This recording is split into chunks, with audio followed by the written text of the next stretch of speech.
What if the life you rebuilt from ashes was built on a lie?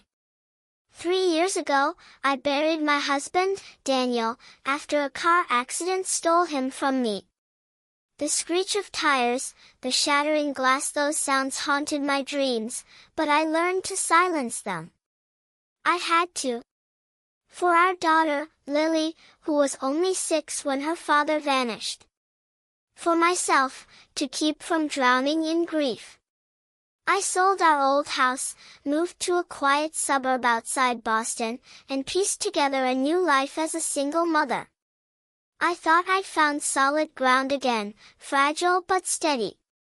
Then, one gray November morning, an envelope arrived, and the world I'd so carefully constructed began to unravel.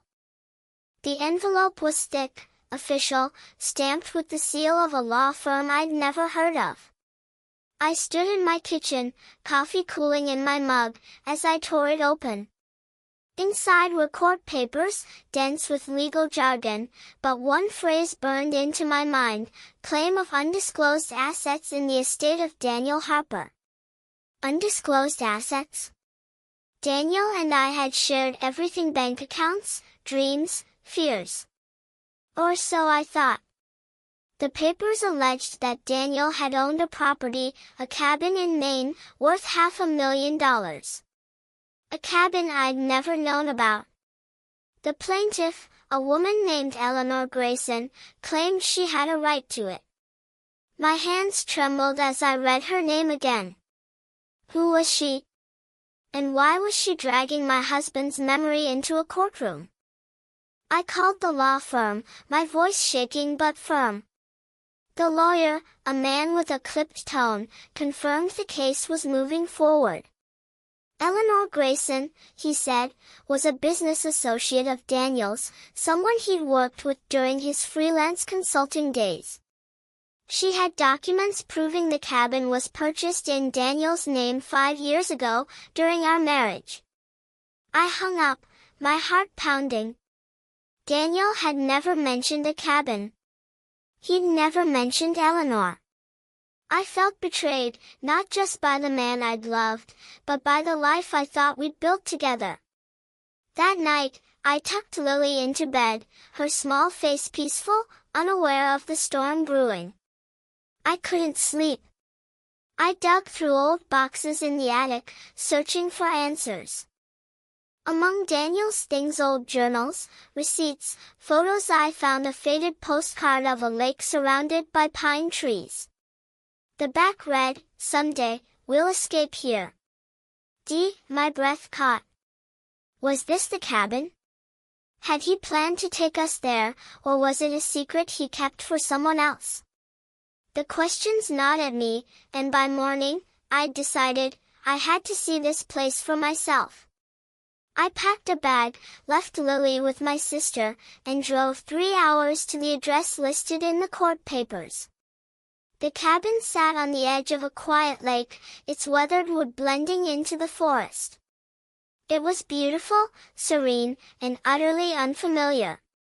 I stood on the porch, key in hand provided by the lawyer, and felt like an intruder in my own husband's life. Inside, the cabin was sparsely furnished but lived in. A plaid blanket draped over a couch, a stack of books on a shelf, a coffee mug in the sink. My chest tightened as I wandered, searching for clues. In a drawer, I found a photo of Daniel, smiling, his arm around a woman with auburn hair and sharp green eyes. Eleanor Grayson, I assumed. My stomach churned. Was this an affair? A double life? I sank onto the couch, the photo trembling in my hands, when the door creaked open. I froze. A man stepped inside, mid-40s, with graying hair and a startled expression. "Who are you?" he demanded, his voice rough but not unkind. I stood, clutching the photo. "I'm Claire Harper. Daniel's wife." "Who are you?" His eyes widened, and he ran a hand through his hair. "I'm Tom Grayson. Eleanor's brother." The air thickened with tension. He explained that Eleanor had died 6 months ago, hit by a drunk driver. She'd left behind a will, claiming the cabin as hers, based on a deal she'd made with Daniel. She said it was her sanctuary, Tom said, his voice breaking. She never told me about Daniel until the end. Tom's story shifted everything. Eleanor wasn't a mistress, she was a friend, someone Daniel had helped during a dark time. She'd been battling addiction, and Daniel, who'd lost his brother to the same struggle, had bought the cabin as a safe haven for her recovery. He'd kept it secret, not out of deceit, but to protect Eleanor's privacy.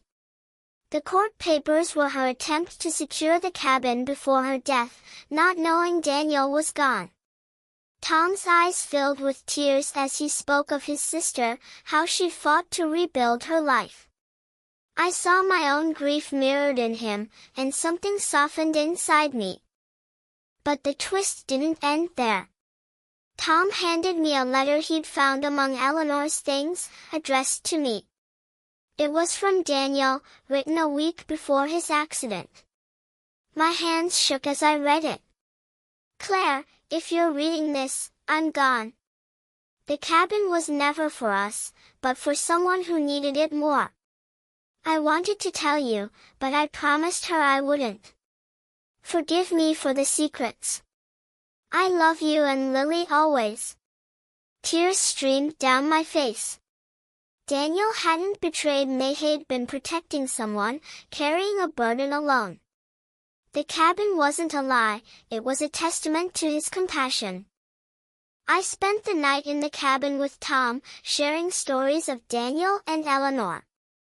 We laughed, cried, and found solace in our shared loss. The next morning, I called the lawyer and withdrew my claim to the cabin. It belonged to Eleanor's memory, to the fight she'd won. Tom and I agreed to turn it into a retreat for others battling addiction, a place of healing in their names.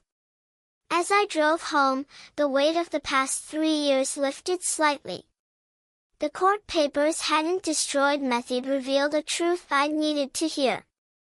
When I picked up Lily, she ran into my arms, her laughter a balm to my soul. I realized then that Daniel's love hadn't ended with his death. It lived in the choices he'd made, in the lives he'd touched, in the daughter we shared. The world I'd rebuilt wasn't a lie, it was stronger for the truths I'd uncovered.